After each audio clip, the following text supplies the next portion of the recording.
It was destined that the automobile would be used by man to express his competitive spirit. The internal combustion engine presented backyard mechanics with hundreds of opportunities to test their mechanical ideas and skills.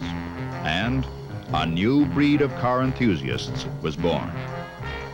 A small number would become professionals. But most of the new breed would compete for trophies and prizes, actually pay money to test their machines after work and on weekends. They developed better and safer methods of stopping, as well as going. They'd haul their cherished chariots across the nation to meet in open competition. And the girls would follow, for this is where the action is.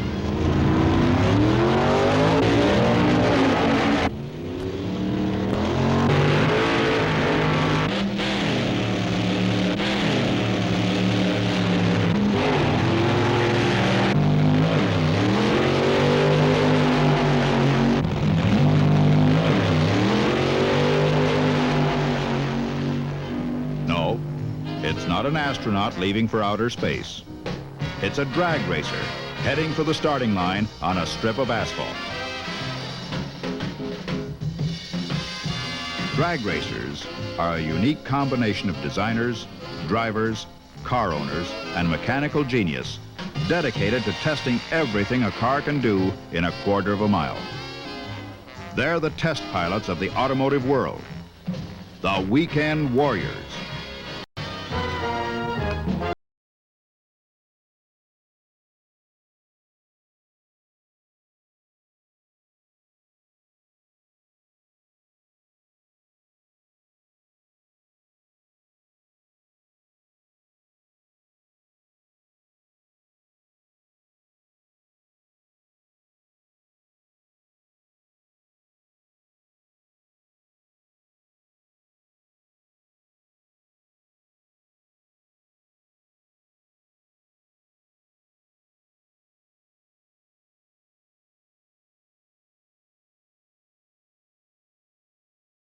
America's 50-year-old love affair with the automobile has made drag racing the nation's fastest growing sport. Drag racing is the most dramatic test of automotive perfection, and the 10th annual NHRA Nationals, held at Indianapolis Raceway Park, were the greatest drag races in the history of the event. Tech inspection begins early Wednesday. The Speedway Shopping Center's king-sized parking lot was used to handle the mass of cars and people. 1,250 hot rods, stock models, and sports cars were inspected and placed into one of 73 classifications. Stock and sports cars are classified by car weight, divided by advertised horsepower. Competition cars are classed by a weight to cubic inch ratio. For the competitors, this is only the first of many long lines. In drag racing, preparing to run is measured in days, weeks, even months. The actual runs are measured in seconds and fractions of seconds. Hurry up and wait. That's the name of the game. But the work of the veteran NHRA inspection team is enormous and vital. The sheer weight of the logistics involved is enough to stagger the imagination. 1,250 entries and the 7,500 contestants and crew members make inspection and classification at the Nationals unique in automotive performance events. While some cars are rejected, this year's entries are the best prepared cars brought to any Nationals. Having passed inspection and classification, your entry is official, and you're the proud bearer of the contestant and crew stickers. With the auto-laden shopping center behind, competition cars enter the pit gate. There are new cars, fresh from the drawing board, ready to make their first runs. Others are proven performers, seeking another top eliminator crown. Mechanically, you try to pick up where you left off at home. Stock cars enter their private gate and head for their pits.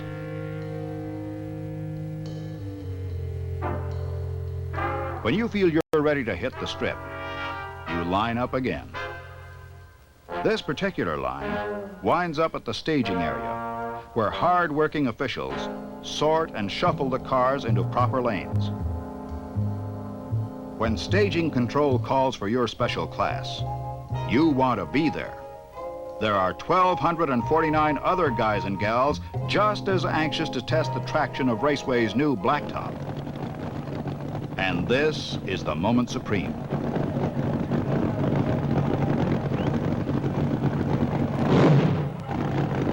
$1,816 timed runs will be made today.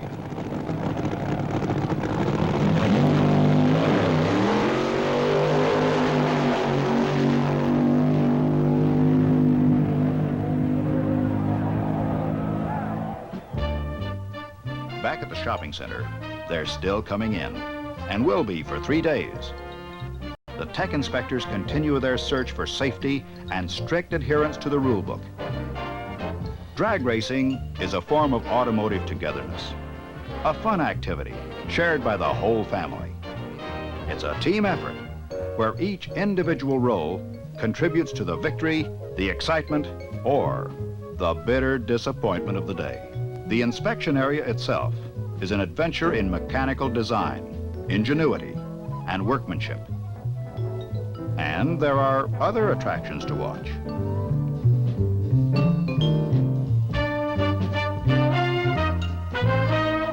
Winning cars are carefully weighed twice, during classification and after the winning race.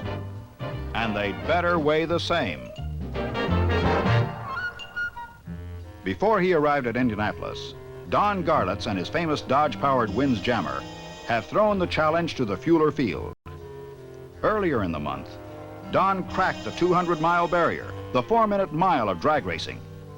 His history-making run was clocked at 201.34 miles per hour, and the elapsed time was 7.78 seconds. But before any new speed records can be set, time seems to stand still for those not yet officially qualified as contestants.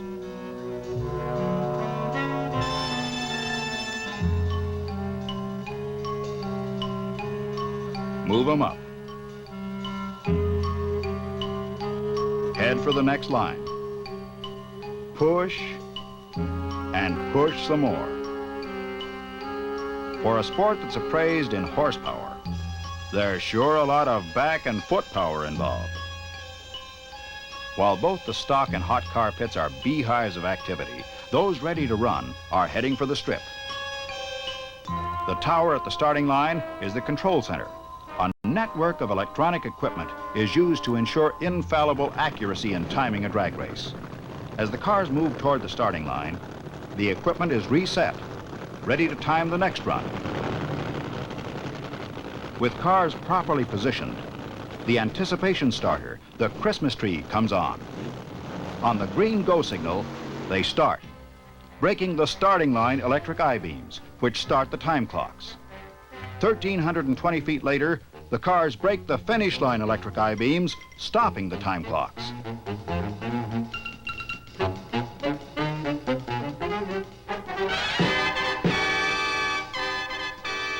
The elapsed time between the two light beams is measured to within 1/10,000th of a second.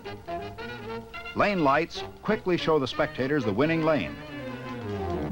On Friday, Connie Kalita blisters the strip with a sensational run of 200 miles per hour, the first double-century performance in the 10-year history of the Nationals. Kalita has provided proof positive that only record-shattering efforts will get the job done this year. Meanwhile, the constant tuning and last-minute adjustments continue. If you run out of daylight, it's back to the motel for night work.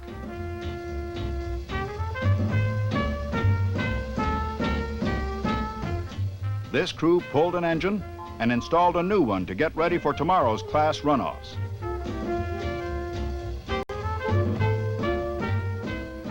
When you've come this far, you don't let a sick engine keep you off the strip. Dave Strickler gets set for the A Factory Experimental Class event. This class features those entries with limited production and special performance options. Two Plymouths start the action.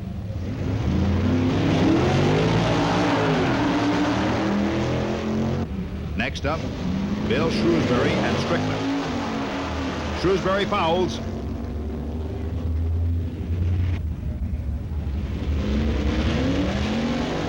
The Ram Charger's Dodge in the near lane beats the Comet.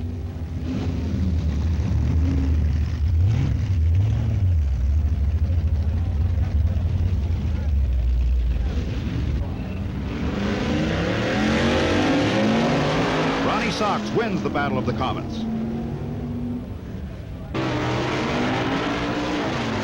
Tom Grove's Melrose Missile noses out Don Nicholson.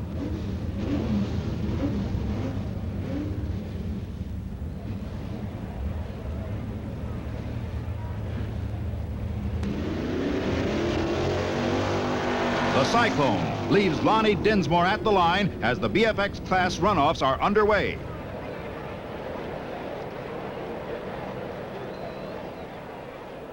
That's the fortunes of drag racing.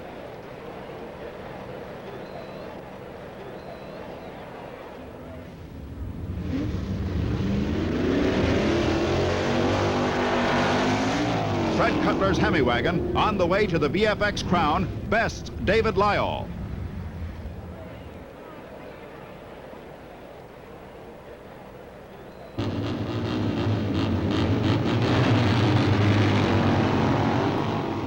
Ed Powell's Ford meets Jim Smith's Dodge. Ed Sharkman and Mike Buckles battle down the strip, but the Ram Charger's entry takes the run. Strickler advances with another win.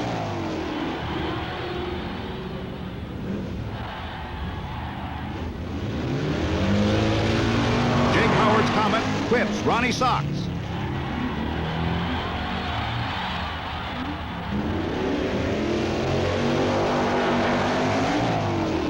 And in an all-Plymouth go, the Melrose Missile leaves Henry Schrenk behind.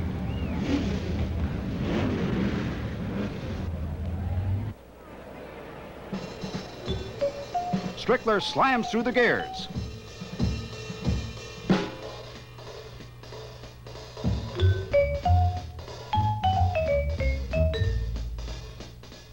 And the Dodge takes the AFX crown.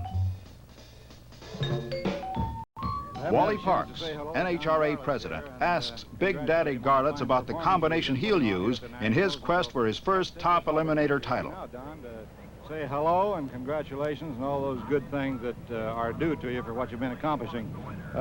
Wonder if you'd give us a little bit of a rundown here on some of the things that you think have contributed most to the new sensational performance that you've been getting out of this little machine here just in the last few months. Well, Wally, it's a pleasure being here, as it is the last couple of years. We've been taking in the national drags up here at Indianapolis. It's a really big show, and it's the greatest spectacle in drag racing, no doubt. And about 2 months ago, we got an idea on these cars and the tires and everything that maybe the drag racing had kind of stalemated and everything got in a rut. So we made a lot of radical changes, and it just seemed to be in the right direction. It's a tire, blower, compression ratio, fuel combination that has contributed to these phenomenal 200-mile-an-hour times. While the strip is the scene of the action-packed runs, the roads to Raceway Park are bulging with the traffic arriving for drag racing's most exciting weekend.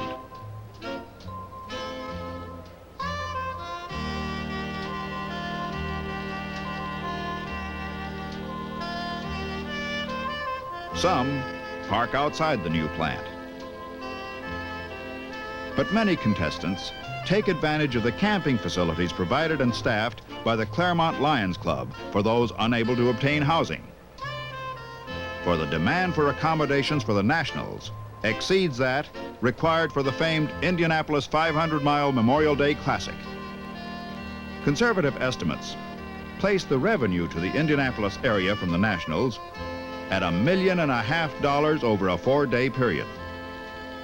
To these avid fans, the only way to race is straight down the quarter mile, head to head. They're not the way out sporty car crowd. nor the dyed-in-the-wool circle track railbirds. But they're the most knowledgeable, automotive-minded people in the nation.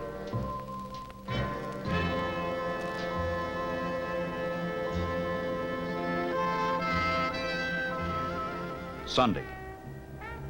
Almost 50,000 drag racing fans jam Indianapolis Raceway Park to witness the action-packed trophy runs.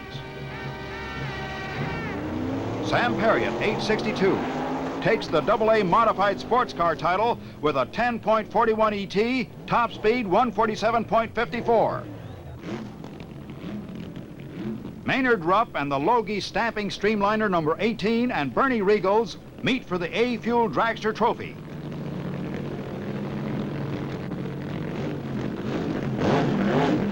But Rupp starts too soon and fouls. The A and B Speed Shop rail is the winner. Here's the 1964 rematch of last year's top race between Ohio's George Montgomery in the light blue supercharged A Gasser and California's Stone Woods and Cook.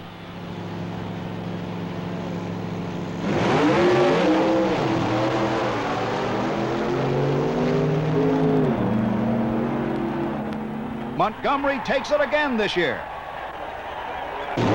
The Hill and Zartman C Gasser in lane number 1 battles Larry Teeter's beautiful maroon car in lane number 2.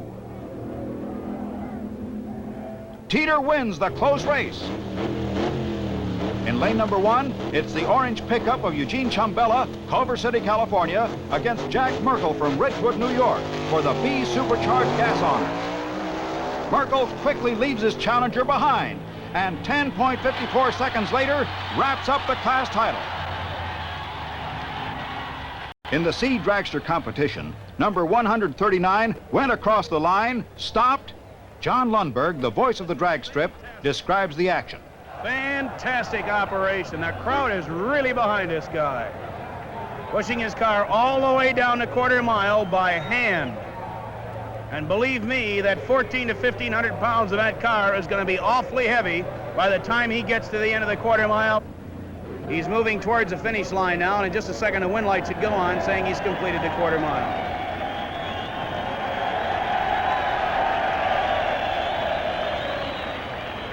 Elapsed time 218 seconds. Bud Fauble has 2 new Dodges ready for the Superstock automatic runoff. Dick Landy gets set to roll his Hemi head Dodge. The lawyer, Al Ekstrand, will pilot a new Plymouth. And the crowd eagerly awaits their favorites, the big stockers, to hit the strip. 8 Dodges, 7 Plymouths, and 1 Ford make up the first round. Fauble in lane number 1 battles another Dodge, Frank Perry's Guzzler. And Fauble wins at 11.73, 125.34 miles per hour.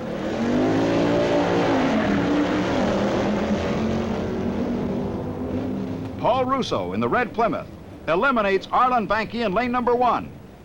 As Color Me Gone and the Lawman come to the line. Linda Mood fouls, and Al Ekstrand strokes it to move to the next round.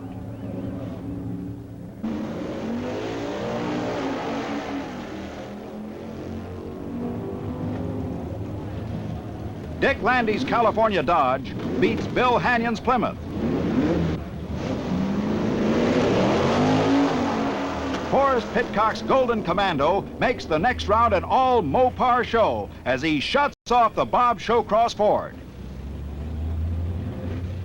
Charlie Smith and his injected Altered are pushed to the line for the trophy run.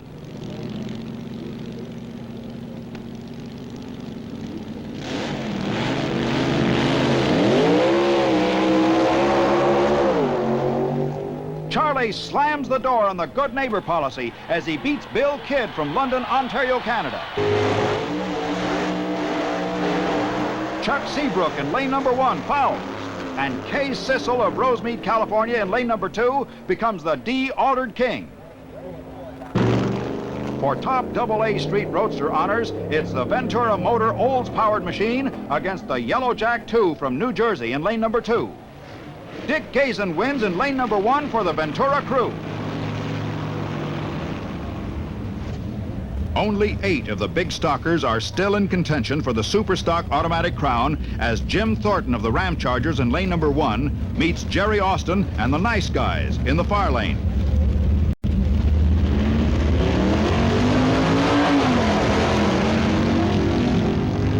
And the Ram Chargers move into the semifinals in a close match with the Decatur, Illinois Dodge. The Golden Commandos Forrest Pitcock and his Plymouth from Detroit are at the line to challenge Bud Fauble's Dodge from Chambersburg, Pennsylvania.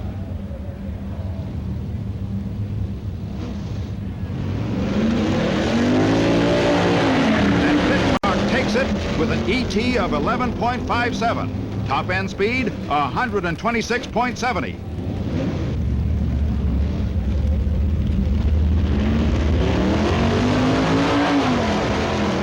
Rossi's Westbourne entry beats Bob Harrell with an ET of 11.63.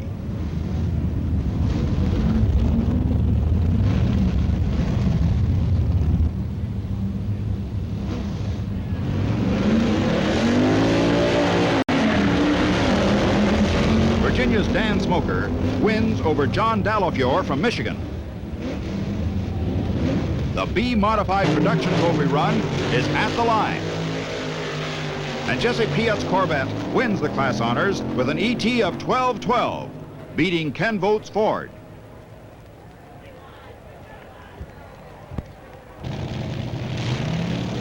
In the AA competition trophy run, Al Bergler's Chrysler-powered Austin takes home the prizes.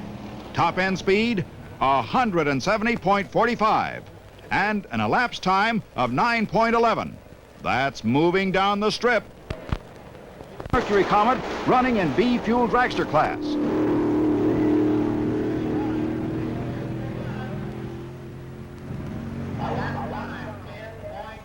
As the shifty doctor Jack Watson catches the action. The Superstock automatics return for the semifinals and the trophy. It's Plymouth against Plymouth as Dan Smoker's Big Red loses to the Golden Commando from Detroit. The candy-striped Ram Chargers Dodge, driven by Jim Thornton, takes on Paul Russo's Plymouth.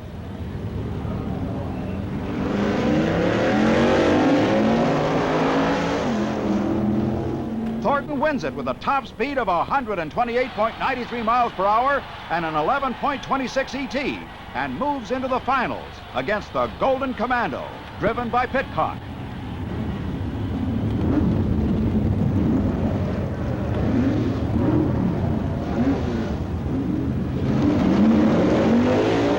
Pitcock in lane number 2 is first out of the hole, but the Commando red-lighted and the Dodge takes the trophy run.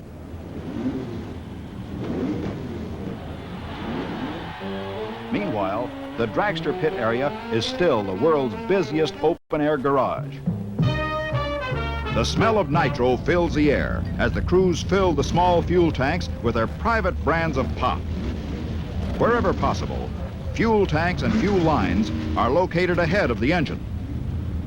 Adjustments are made to compensate for temperature and humidity. The search for another 1/10 of a second continues.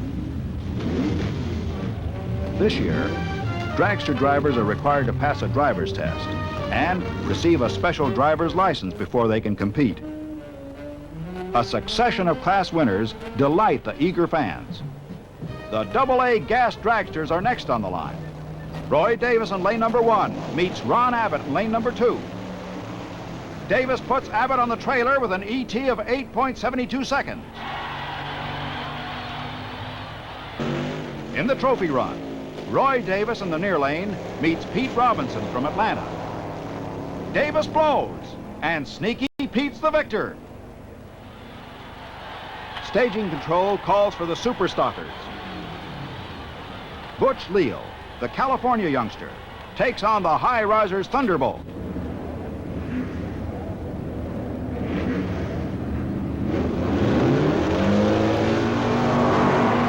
Watch it! And Leal moves into the finals. Don Turner and the Ed Martin Thunderbolt whip the Al Swenson entry, and Don gets his chance against Leal. But Butch Leal grabs the win with an elapsed time of 11.76. Don Garlits checks the strip and running conditions as the call goes out for the fabulous AA fuel competition. This is what the crowd has been waiting for. 17 of the nation's best cars answer the first round call and set the stage for the cliff-hanging races that follow. In lane number 1, Wiley Fallon and the Shreveport Dragway Special challenge Don Garlits.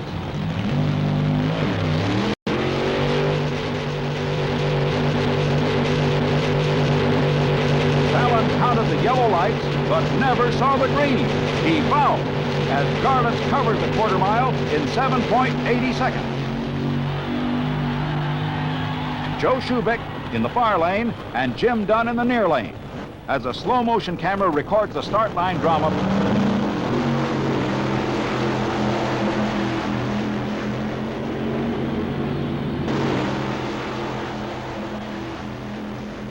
Schubeck backs off to regain control, but wins as Davis blows in the lights.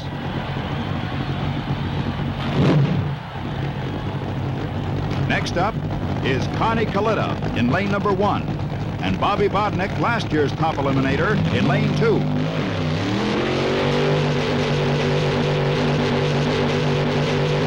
That's burning rubber.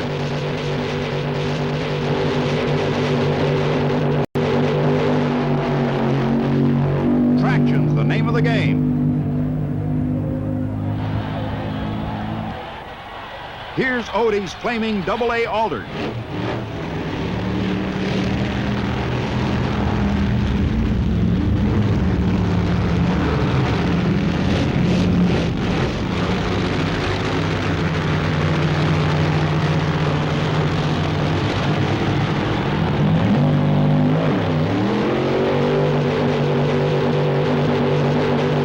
Jim Wales' gas dragster meets Jimmy Nix and his rail.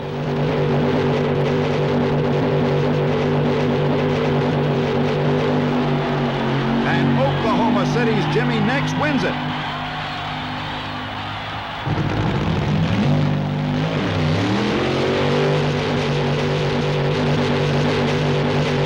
The gas dragsters bend the plumbing and smoke up the strip.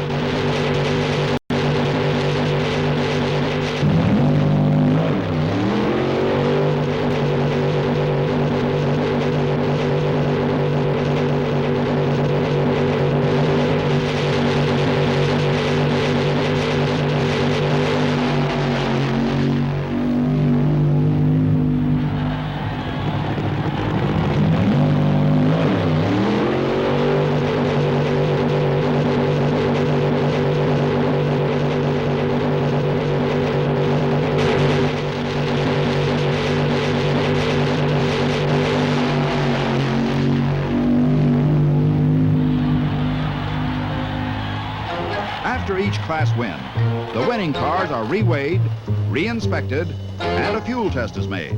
The rules state that only locally available pump gasoline may be used. Only the fuelers can use special mixtures.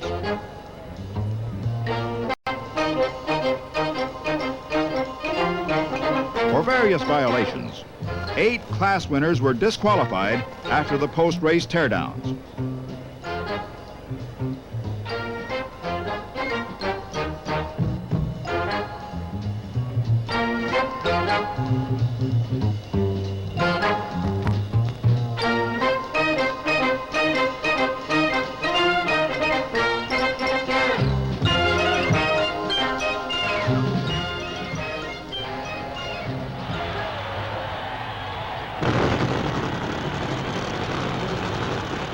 Kalita's blown Chrysler, the Bounty Hunter, returns to face colorful Eddie Hill from Texas in lane number 2.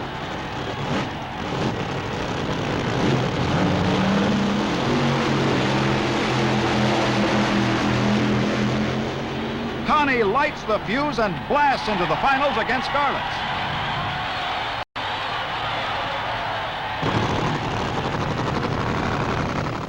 The Garlits crew hustles to clean off the tires, while Connie calmly rides in as though he's off to the corner drugstore. Together, they move to the line.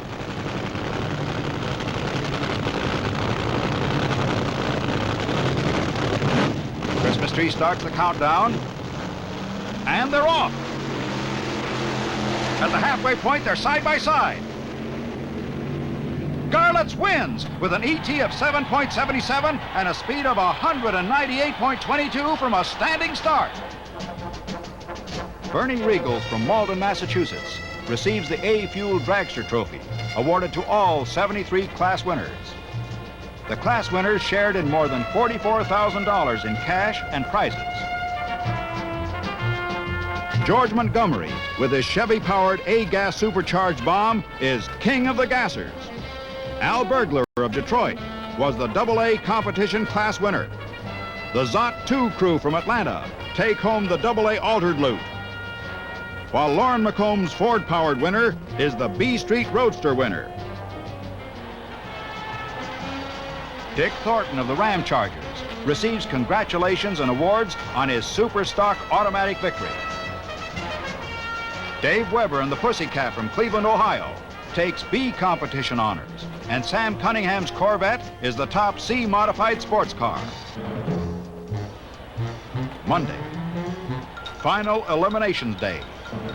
126,000 people in 5 days have filed through the spectators' gates to watch the cars blast down the quarter mile. The 1,250 entries will be down to 6 major eliminator winners after today's runs. The handicap system goes into operation today. Each set of lights on the Christmas tree can be controlled independently, allowing the slower car a head start. Handicaps are based on the difference in class national records. First up is the Street Eliminator event. George Montgomery's A-gas supercharged versus Dave Strickler's AFX winner.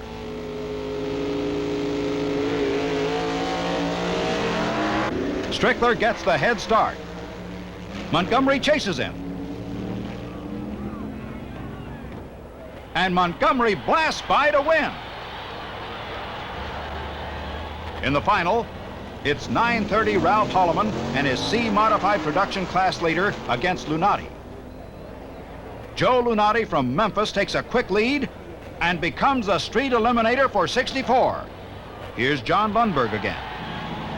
Here's the competition eliminator final. The supercharged fuel-injected Chevrolet Fiat of Davis and Ingram against Charlie Smith's plain vanilla Chevy. Here we go.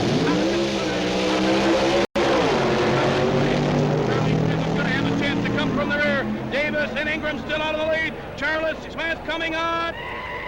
Charlie Smith from Oklahoma City accepts the competition eliminator awards. John Callender in lane number 1 and Phil Chisholm meet for the junior stock crown.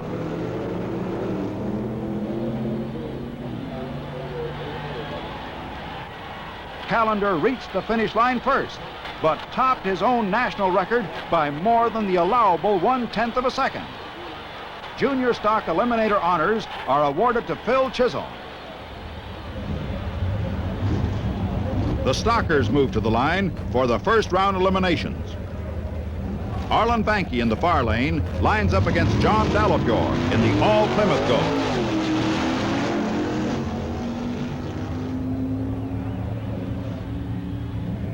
And the Golden Commandos Dallafjord from Madison Heights, Michigan, beats Akron's Vanke to the finish line. Dan Smoker from Newport News meets the first of 2 qualifiers driven by Bud Fauble. They inch up to the line.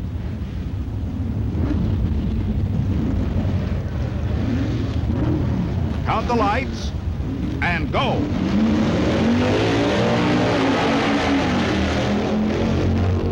And Fauble moves to the next round with an 11.71 ET, only 12/100ths of a second faster than Smoker. Jim Thornton faces Butch Leal in a battle of the Superstock automatic winner versus the Superstock king.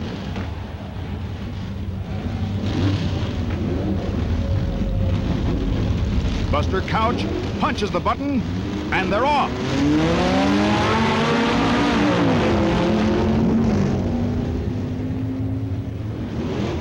And the Torque Flight takes the run with an 11.39 ET. Top end speed, 128.93 miles per hour.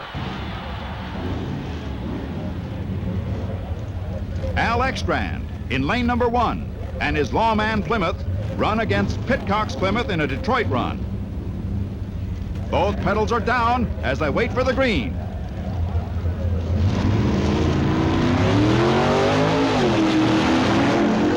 Pitcock takes the close race after a fast hole shot.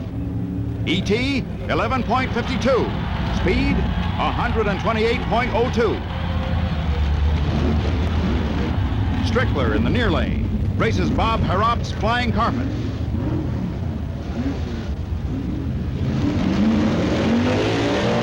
But Dave's asleep on the line. And Harrop holds the early lead to stay in contention.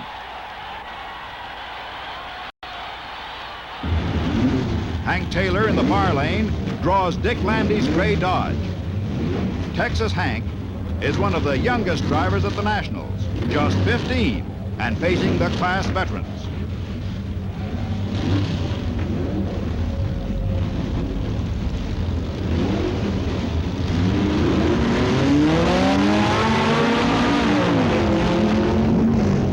Landy moves up and shatters the youngster's dream with a close win.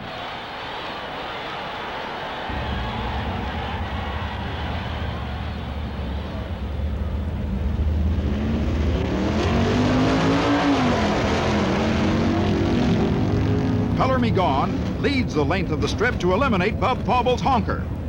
But Fauble's still alive with the first car that beat Dan Smoker. Jerry Austin moves first, a beautiful start, and holds the lead to wind up the stock eliminator first round.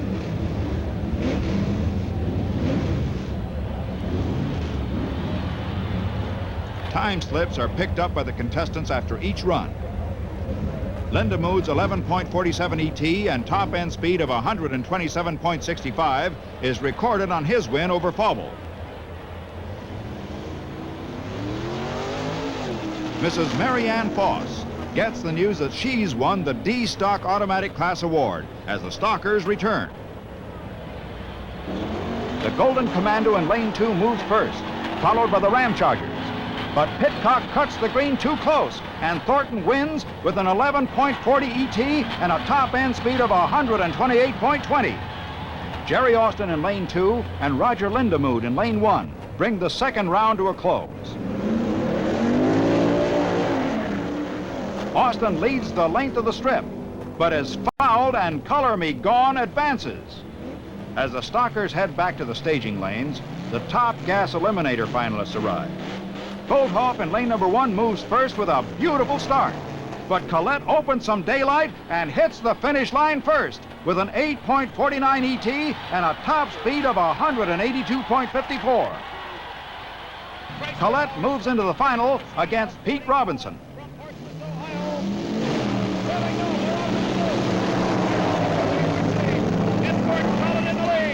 Pete Robinson going hard. Gordy Collette takes it. Gordon Collette of Portsmouth, Ohio, is the top gas eliminator at the Nationals. He takes home the trophy, a new Mustang, cash, and other valuable prizes. Barbara and Wally Parks watch the awards presentation as the stock third round gets underway.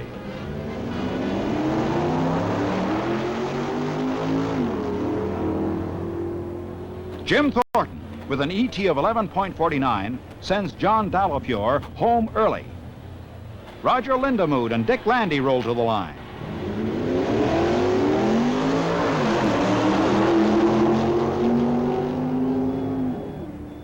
And Color Me Gone lives up to its name.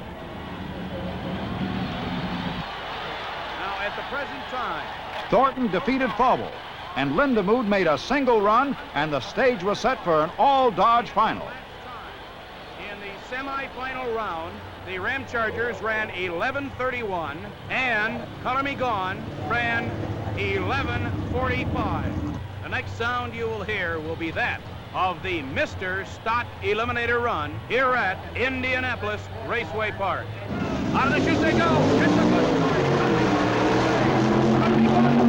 We could have an upset. It's Color Me Gone in the lead. The Ram Chargers coming on hard. The winner is Color Me Gone. The Color Me Gone Dodge won it. A big upset in the and Dodge, for the second consecutive year, is the top stock car at the Nationals. Driver Roger Lindemuth and owner-mechanic Dick Branster reap the rewards of victory. Connie Kalita leads off the top fuel parade, followed by Bobby Vodnick, Norm Weekly, Tom Hoover, Joe Schubeck, Maynard Rupp, George Vann, and Garlits. All have qualified in the 7-second bracket.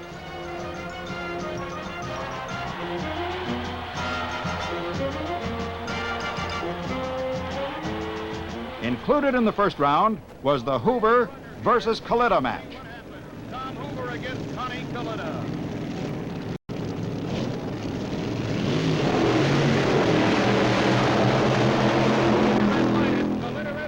Tom Hoover wins, but the rest of the story is being told in the pits.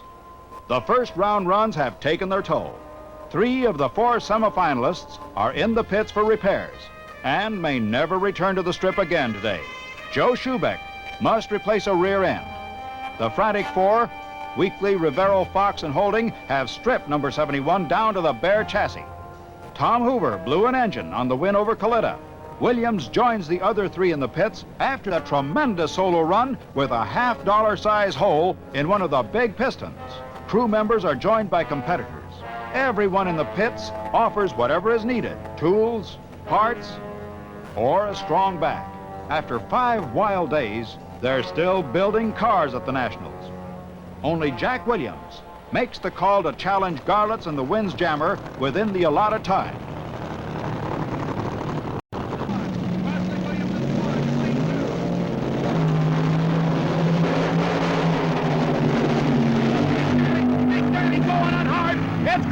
It's close. Winner at the end of the quarter mile.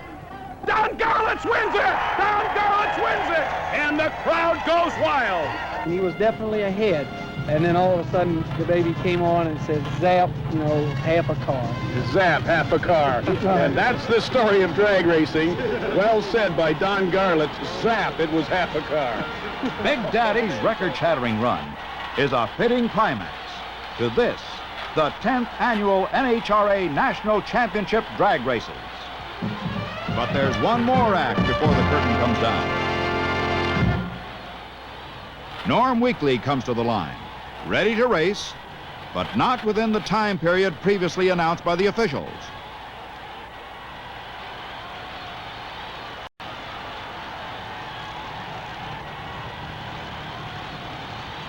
The crowd wants more action. They want Weekly to get another chance to roar down the strip. So, a special match race is set, and Stormin' Norm quiets the crowd and moves into position to face Joe Schubeck, who's back on the line.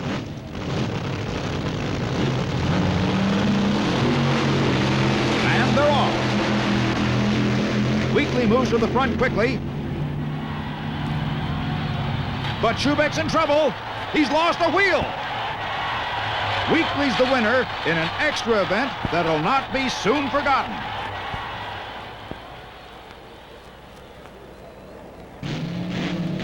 But we leave Raceway Park and head west to check the action in sunny Arizona. The scenery's quite different, but the track's the same, straight. During the last weekend in January, the Beeline Dragway near Phoenix is the scene of the American Hot Rod Association's Winter Championships. Here, the nation's top cars, drivers, and mechanics assemble to compete for cash and merchandise awards totaling more than $90,000, according to the promoters. This is the first championship event of the new year. They come from every section of the country to test their driving skills and new cars under ideal weather conditions. The Fueler field included drag racing greats Chris Karamasinis and Connie Kalita, Warren Coburn, Ron Goodsell. Before the meet was over, 25 cars would break into the 7-second bracket. It would take 7.79 seconds to qualify. The Ram Chargers from Michigan and Tom Hoover from Minnesota were set to run in the sun in January. And the gals came along for a winter vacation. The Stocker Field entries read like the who's who of the quarter mile, with Dick Branster's Color Me Gone, Bud Fauble's Honker, Bobby Harrop's Flying Carpet, the Ram Chargers, Sox and Martin, Phil Bonner, and Al Ekstrand set off to kick off the new campaign. The new iron gets on the strip as soon as possible to check the traction and climate conditions.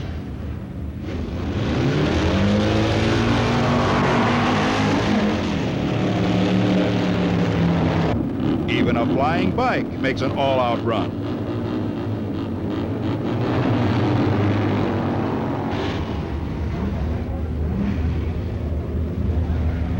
Dick Landy comes to the line to try his new Dodge.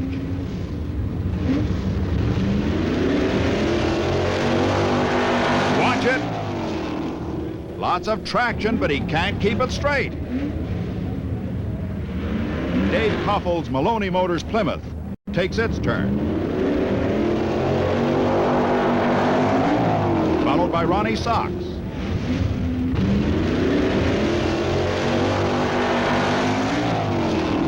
And Bill Jenkins.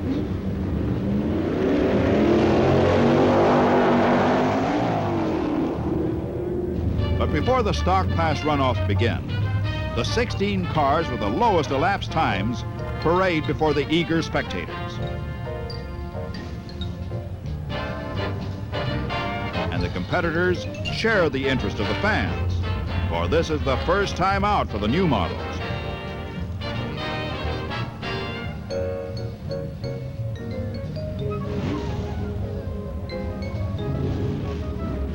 Months of work have been crammed into a few 2 short weeks to get ready for the trip to Phoenix. Many who had planned to make the trip are still home working on their new campaigner. In the second round of the Mr. Stock Eliminator runoffs, Al Ekstrand beats Dr. Dick Spence and the Missouri Mule.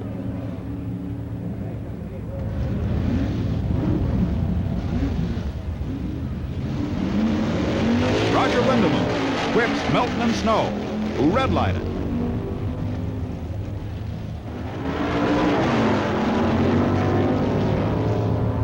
Bud Fauble, with an ET of 10.90, eliminates a Lee Smith Plymouth.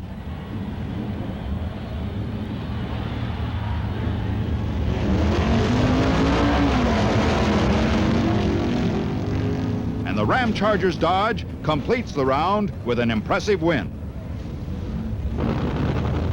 In the opening top fuel round, Tom Hoover meets Karamessinis. Hoover takes it with an elapsed time of 7.78. Top end speed, 193.96.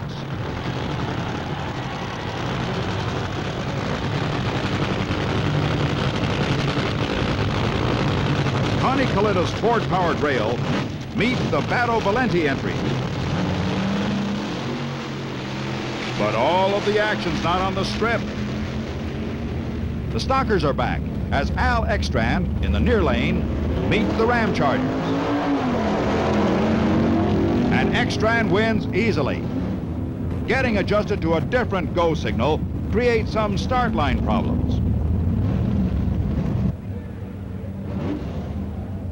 Bud Fauble races Roger Lindemann and Color Me Gone.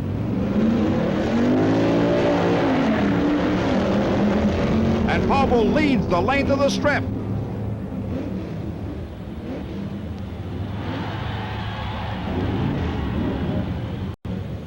Hey, who let the Jolly Green Giant on the strip? What class is he running in? The final Mr. Stock Eliminator run is an all-Mopar show as Al Ekstrand draws Bud Fauble for the race for the crown. And Fauble and the Dodge take the win with an ET of 10.96. Top end speed, 129.31. Ronnie Sox uses the return road as Bud Fauble from Chambersburg, Pennsylvania, Mr. Stock Eliminator at Phoenix, accepts the trophy and congratulations from the Queen of the Winter Championships. On Sunday, the final of the three-day event, 30,000 drag racing fans jammed the stands and parking areas to watch the action-packed races.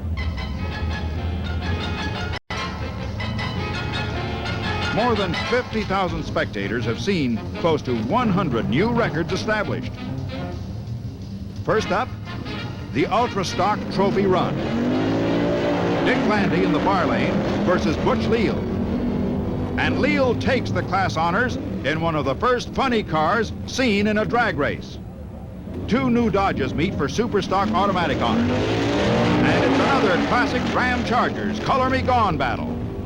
The Ram Chargers win with a record-shattering 10.99 ET and 131.57 top speed.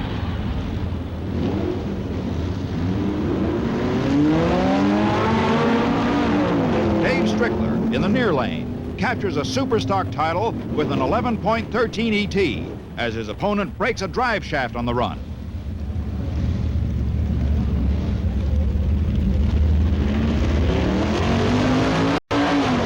But Fauble and the Honker eliminate Bobby Harrell as Fauble continues his winning ways on the Arizona asphalt.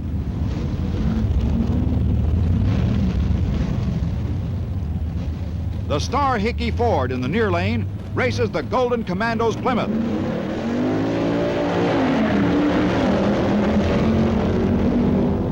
And the Plymouth takes it.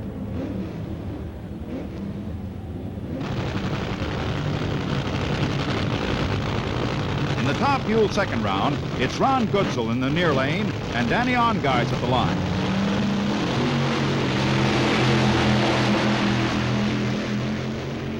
Ongeis leads the length of the quarter mile.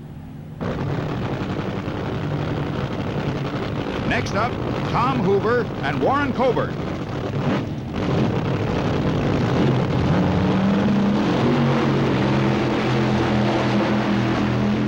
Coburn runs off the strip as Hoover advances to the next heat. Gene Turk meets Ward and Weyer for the remaining spot.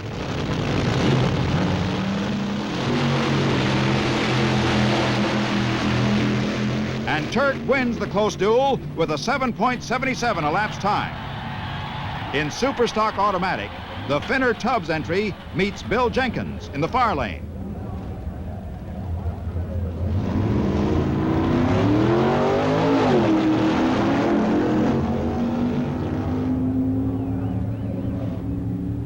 And the near lane light goes on again.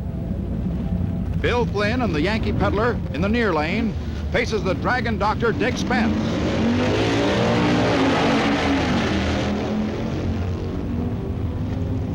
And the red Plymouth wins it going away.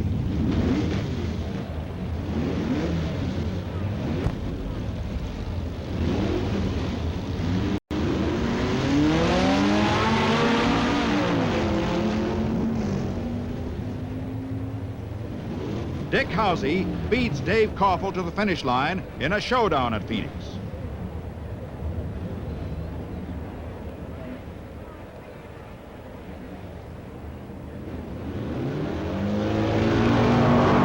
The Bill Berry Pontiac in the near lane gets a fast hole shot and holds the early lead against the Brown Auto Sales Stalker to take a stock trophy run.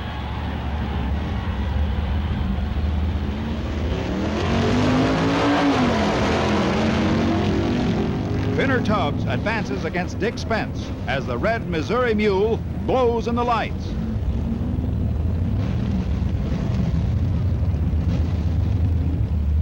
The gas dragsters are next in line. 18-year-old Jimmy Hooper faces the veteran Gordon Collette from Portsmouth, Ohio. Cooper responds with a wild wheel stand and takes the long way to the end of the quarter mile.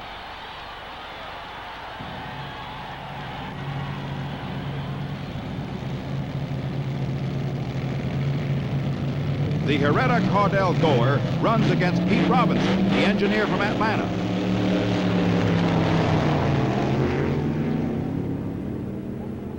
And Caudell advances to meet Collette for top gas eliminator.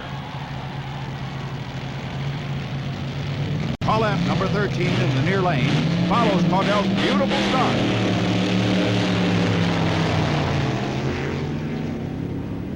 And Gordy adds another top gas eliminator crown to his collection of top wins.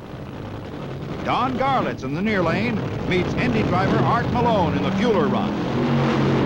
Garlits is first out of the hole, but breaks a blower belt, and Malone coasts to an easy victory. Even a Garlits can't win them all.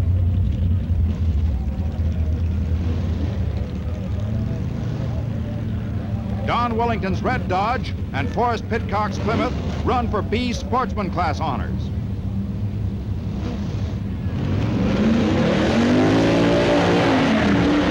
Wellington takes an early lead.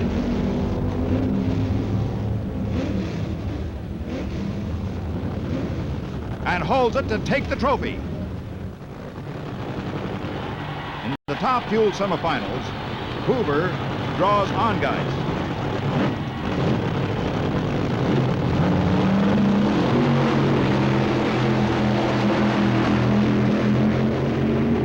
And Hoover advances to meet the winner of the next run between Gene Turk and Frank Cannon.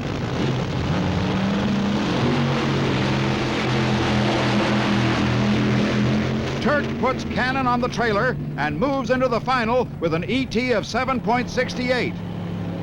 K.S. Pittman and the B&M Hydro in the near lane gets set for a little eliminator run.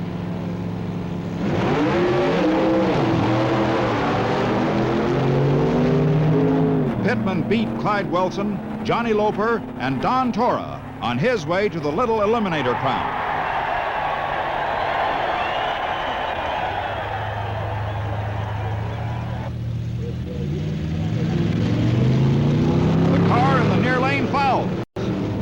And the starter sends Dick Harrell down the strip to victory in a street eliminator run.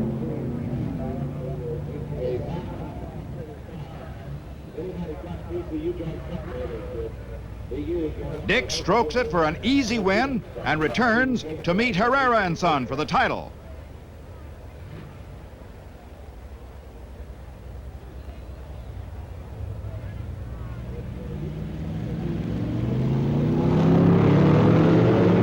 This time, the quicker start is right on the money, and Herrera becomes the Winter Championship Street Eliminator.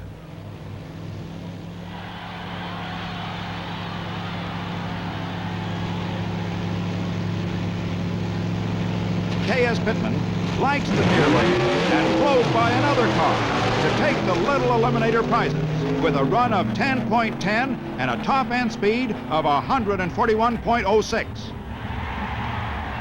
The handicap system giving the slower class car a head start is in effect as the top stock eliminator runoffs progress.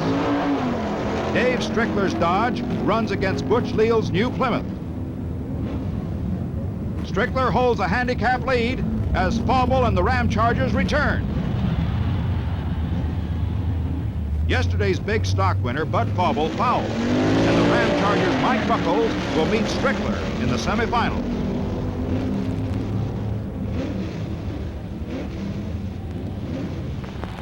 Art Malone and Bob Langley roll to the line for the A-Fuel Dragster Trophy run.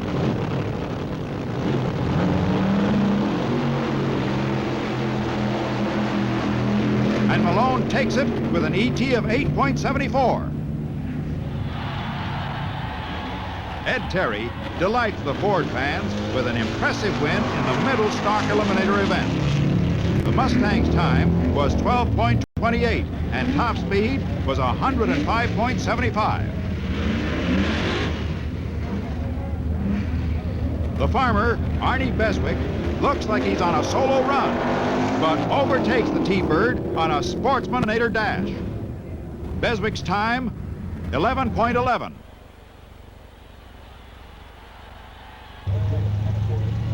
The flagman sends him off. A Paradise Ford entry in the near lane, and Dick Clark's Falcon in the far lane. And Dick Clark takes the little stock eliminator run.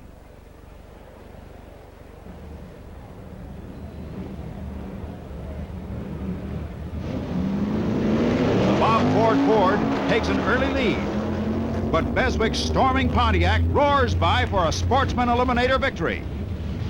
And the crowd shows its approval for the Poncho win. Dave Strickler and Mike Buckles return for the all-Dodge semifinal. But Strickler won't repeat as this year's Phoenix stock eliminator. Dave has jumped the start, and the Ram Chargers are in the finals. Ed Terry races another Ford product, and Nick Colbert, but holds the handicap lead, and the quarter horse gallops on its way to the middle stock win.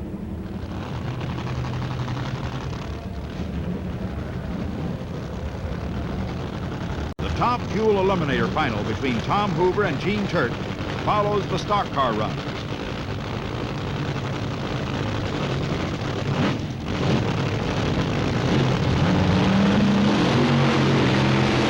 Hoover moves first and becomes the top fuel eliminator at Phoenix.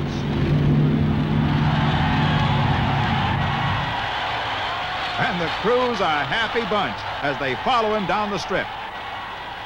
Tom Hoover, the 31-year-old mechanic from Minneapolis, captures his biggest drag racing prize in sunny Arizona.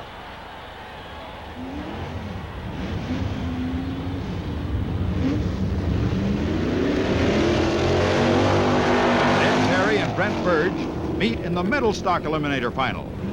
But Terry's all alone on most of the run and wins the title with ease. For the top stock eliminator crown, the Ram Chargers Dodge has to spot Del Blades in his Chevy what must have looked like half the length of the strip to Mike Buckles. Blades faced Strickler under the same conditions in last year's final.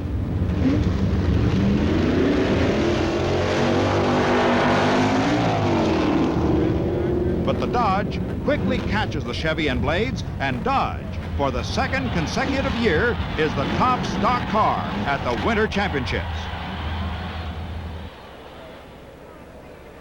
Mike Buckles returns to the cheer of the crowd and the Ram Chargers crew.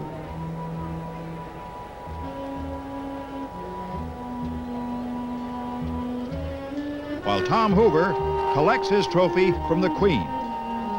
Jim Tice, American Hot Rod Association's president, congratulates Buckles on his stocker victory. By the time the crowd clears the grounds, the sun will set on a record-breaking day. But let's chase the setting sun westward again for more exciting drag racing action.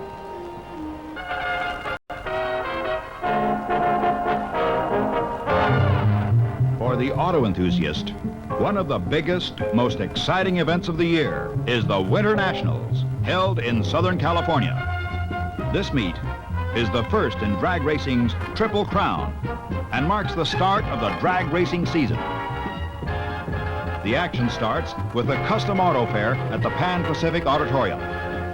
Here, the International Car Club Association presents a most interesting collection of select show vehicles.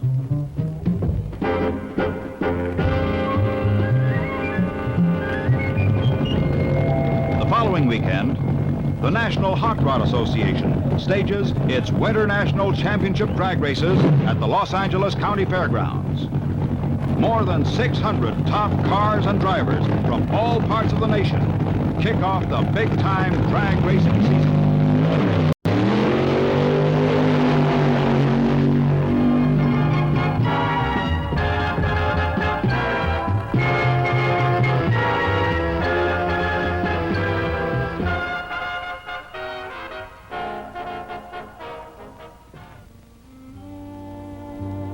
A custom car show is an automotive dream come true. The professional builders' cars of tomorrow, like Carl Casper's Ghost. Compete with the backyard customizers for the prizes and approval of the critical spectators.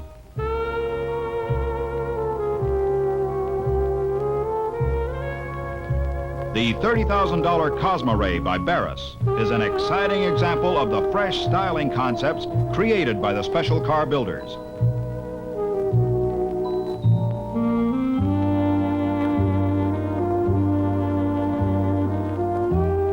Steve Scott's The Uncertain T is destined to become one of the best-known special rods ever put together.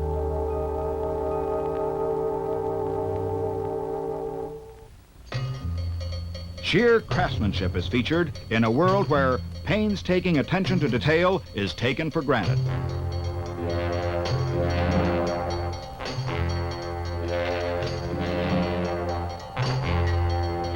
Cutaway engines are on display just across the aisle from the chrome roadsters.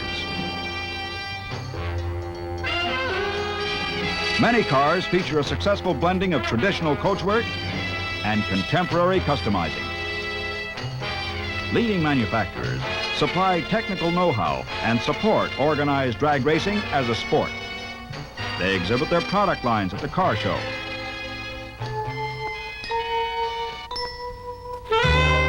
Any product must work perfectly under extreme operating conditions to be a winner in this critical segment of the automotive market. And the potential customers, young and old, do their own work on their valued machines. They're constantly searching for new ideas to add performance and pleasure.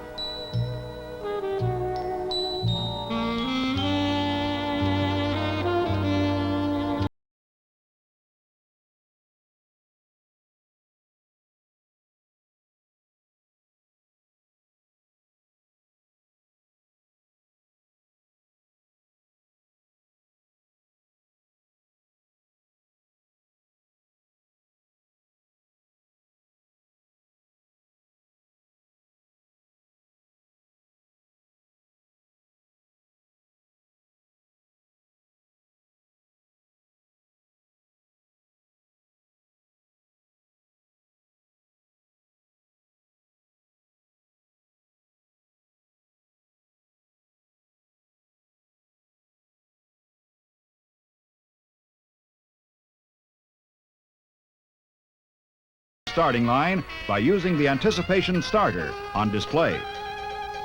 This Christmas tree will start the races the following weekend, when many of the cars entered in the show will be running for the Go prizes on the Pomona drag strip. But technical inspection must be passed before any entry is official. The 612 entries must be inspected and placed into one of 75 precise classifications.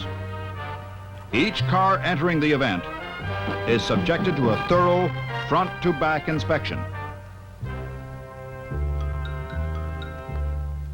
Dragsters reach terminal speeds in excess of 200 miles an hour, so supervision and a strong set of safety rules are vital.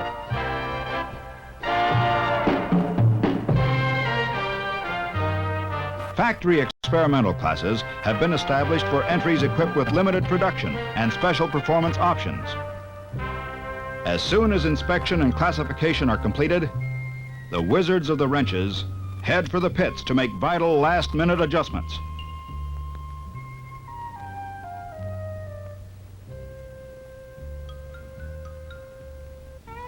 On Friday, under threatening skies, the pits and strip are open to competitors.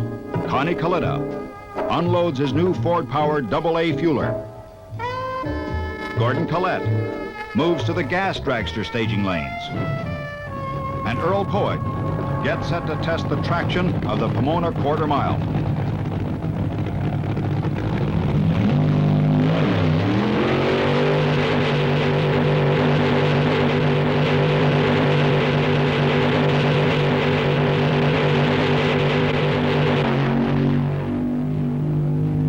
Safety parachute helps stop the rail after the high-speed run. Hayden Prophet is anxious to try his new Mercury Comet. Jack Chrisman is ready with his supercharged Cyclone. So is Arnie Beswick and Gas Rhonda. But fog hides the end of the quarter mile from the start line officials, and only the low stalkers are allowed on the strip. On Saturday, rain canceled out the program of class runoffs. So, the 3-day event will be compressed into a single day of action and drama on Sunday. Some contestants load them up again, while others hold their cherished positions in the staging lanes.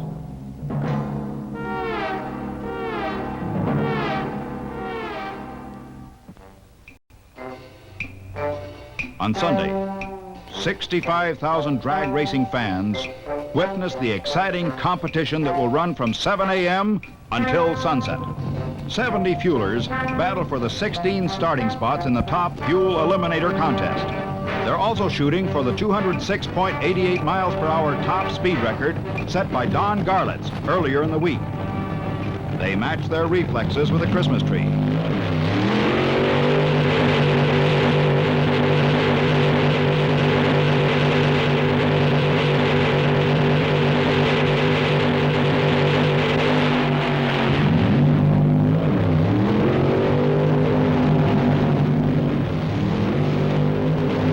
Big names fail to qualify.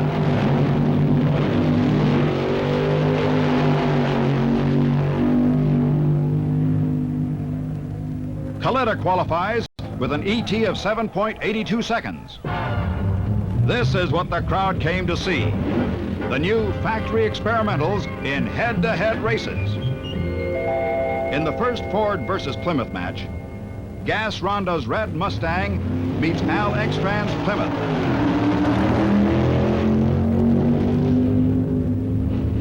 And Rhonda hits the finish line first. Next up, the Tasca Ford entry and Don Nicholson's Comet.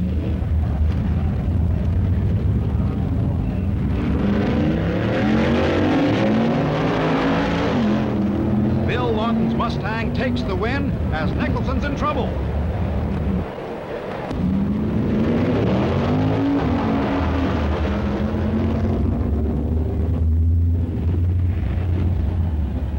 Roger Lindemood and the Color Me Gone Dodge eliminate Dick Brannon.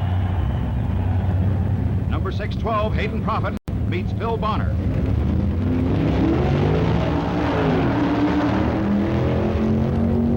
Bonner's Mustang wins as the veteran Prophet encounters shifting problems.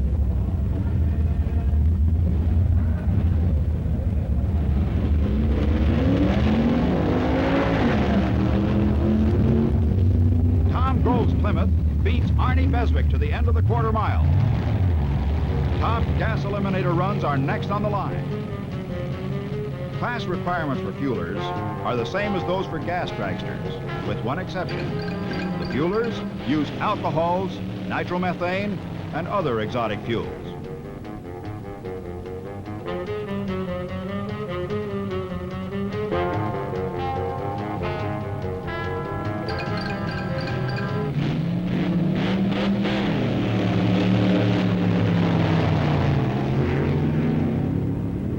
Gordon Collette beats Washington's Earl Poeg to the finish line.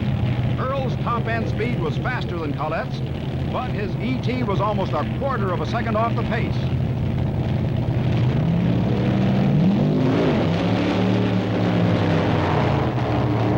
Pete Robinson takes the lead, but Harrell Amix catches him at the traps as something broke on Pete's Tinker Toy. Before the crowd can catch its breath and rehash the hard-fought competition, the action picks up again as the top stock eliminator field opens the first round. 11 new Plymouths make up the field.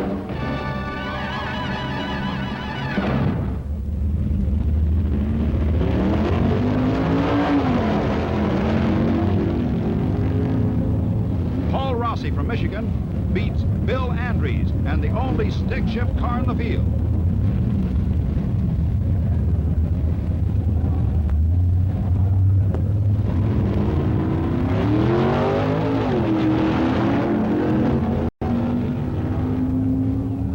Shirey from Detroit keeps the Michigan record intact with an 11.78 ET. Hank Taylor from Texas watches the Christmas tree. But Bill Jenkins eliminates Taylor with an ET of 11.57 and a top speed of 125 miles per hour. Dave Coffin and the Maloney Motors Plymouth Automatic are at the line.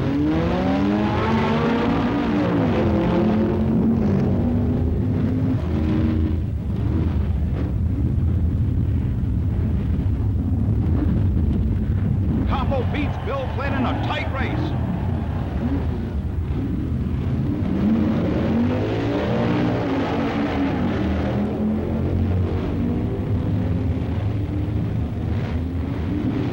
Dick Housey eliminates Doug Lovegrove in the first round finale.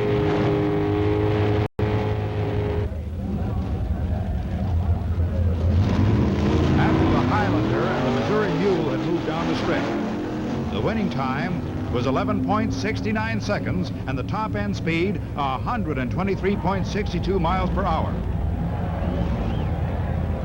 Earlier in the day, two wild gas coupes, the bread and butter cars of drag racing, had come to the line to delight the gasser fans.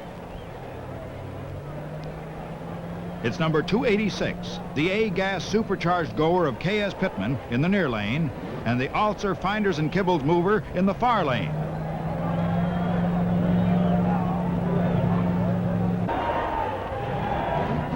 They inch up to the line.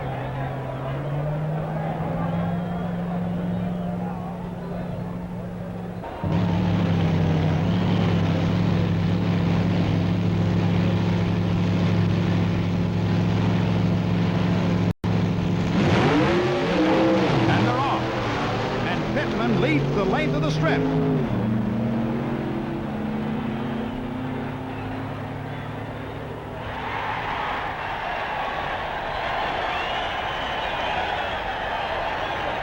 Big John Masmanian in the red coupe meets one of the Stone, Woods, and Cook cars in an all-West Coast showdown.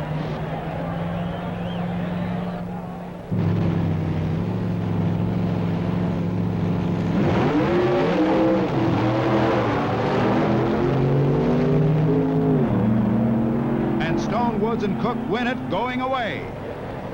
The B-Fuel Dragster Trophy Run is at the line. The green rail stays at the line. And Frank Martinez takes it by himself.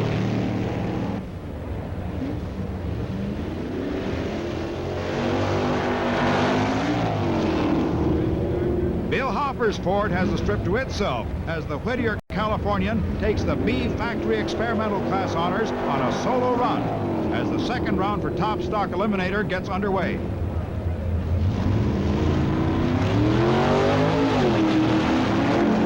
The Professor 2, with Bill Shirey at the controls, shuts down Paul Rossi in the near lane in a close one.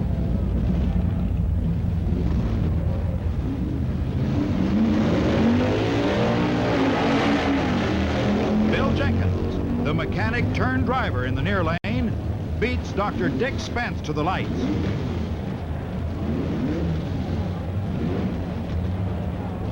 The Yankee Peddler in the near lane moves first. But Dick Housey lowers his previous ETs with an impressive win and advances. That's the little red wagon standing on its tailgate.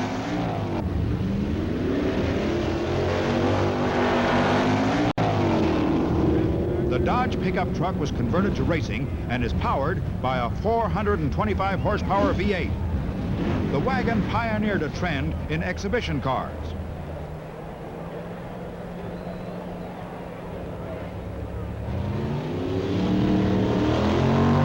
In the E-Gas Trophy Run, the winner was the Chevy from Berkeley, California of Vivian and Corky Booz. ET 13.89. And top-end speed, 99.22. The gasser field at Pomona was the greatest.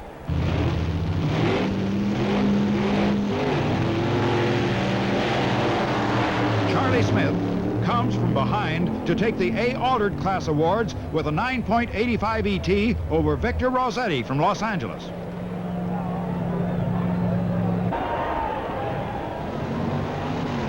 Dave Strickler from York, Pennsylvania, whips the gay Pontiac from Dickinson, Texas for the A Modified Production title and collects the loot.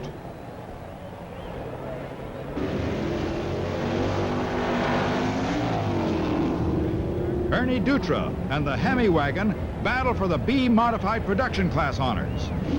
But Ernie's Corvette wins with an ET of 11.69 and a top-end speed of 120.64.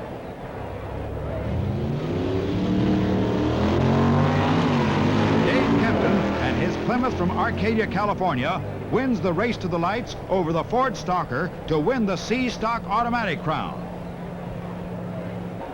As the sun was setting, Kempton later went on to become the Junior Stock Eliminator.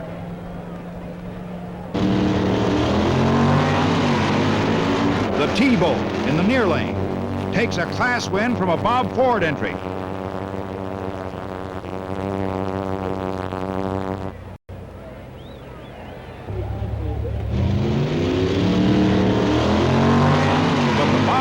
BFXer comes right back with an Eliminator run win over Gary Moore's Chevy in a later run. In the A-Gas Supercharged run, it's K.S. Pittman again versus the Yellow Coupe.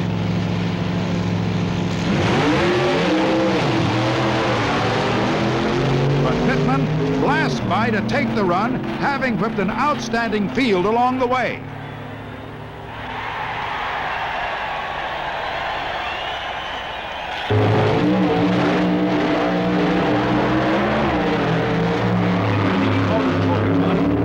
Sissel takes the class honors with an ET of 11.63. NHRA officials lay out the revised schedule that mixes eliminator heats, trophy runs, with wild-looking cars and drivers. The stage is set for the A Competition Class Championship.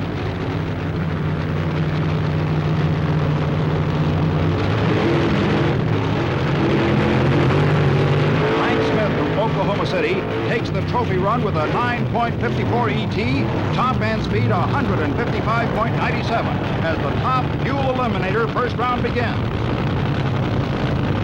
Don Garlits on the spectator side meets Zane Schubert from Santa Ana.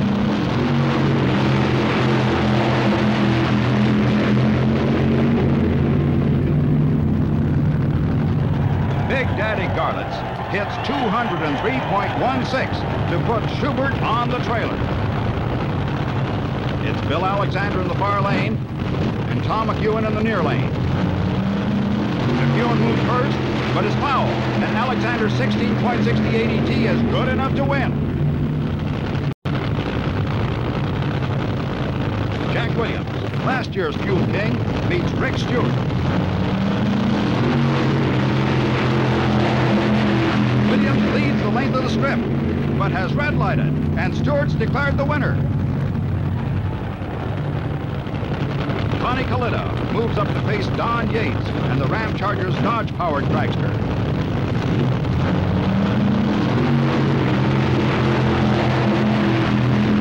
Bringing the overhead cam Ford off on a perfect start, Kalita lights the fuse and wins. Jim Warren and Ronnie Hampshire next. Hampshire leads wire to wire, but is fouled, and Warren moves to the next round. TV star Tommy Ivo challenges Art Malone.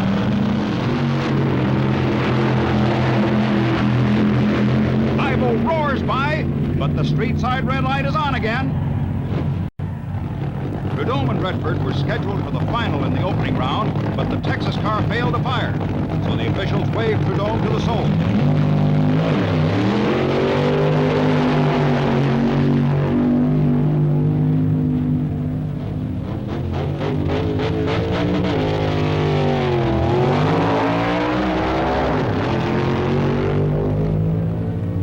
The Malakote brothers take the B-Gas Supercharged Trophy run over Stone, Woods, and Cook.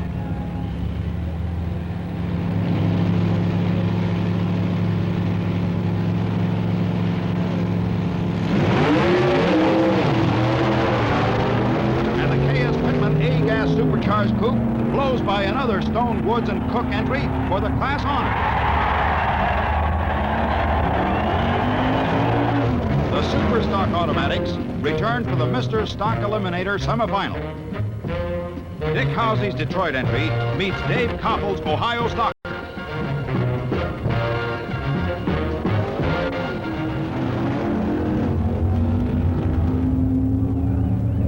Howsey wins with an 11.46 ET and a 126.40 top speed. Bill Shirey and Bill Jenkins go in the other semifinal.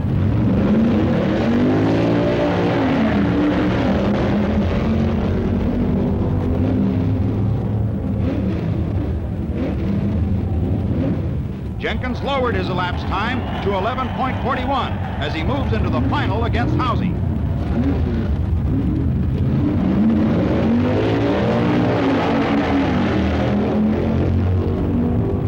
Bill Jenkins moved first on the green and held the lead. Jenkins' time slip read 11.39 seconds and 126.05 miles per hour. Bill Jenkins from Rosemont, Pennsylvania, wins the trophy, cash, and merchandise, including a week's vacation in Hawaii. The foul light was to continue to play a key role in the rest of the fuel eliminations as Don Garlits met Wild Bill Alexander. A slow 15.51 second elapsed time with a speed of 54.40 miles per hour advances Alexander as Garlits caught the red light.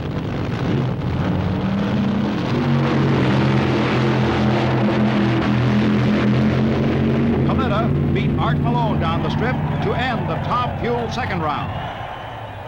Only 4 factory experimentals are left as George DeLorean races Len Richter.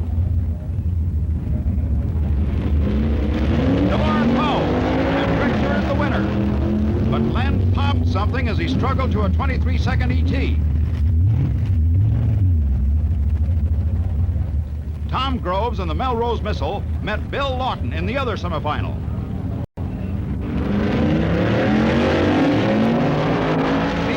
This run would be for the money, as Richter was done for the day. Lawton's whole shot paid off. Bill Lawton and the Tasca Mustang are the Winternationals factory stock eliminator. When the Christmas tree failed to function, Buster Couch grabbed the emergency hand flag and started the top gas final. Jimmy Nix shot into the lead and produced his best run for the victory. Nix beats Harrell Amex with a swift 8.55 second ET and a 179.28 miles per hour to collect the top gas eliminator awards. Wow! Only 5 fuelers out of 75 are left.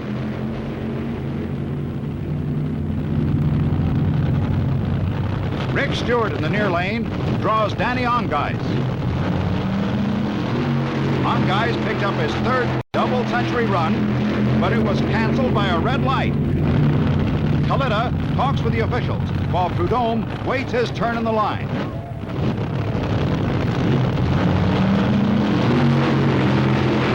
Connie roars down the quarter mile against Alexander. But Alexander and the red light add Kalita to their string of victims. In the 4th round, it's Stewart in the near lane against Prudhomme. Stewart bats off first. But the Hawaiian roars by to advance into the finals.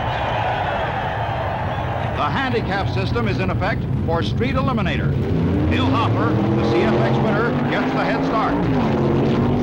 The Dutre and Dutre B modified production leader chases him and crosses the finish line first.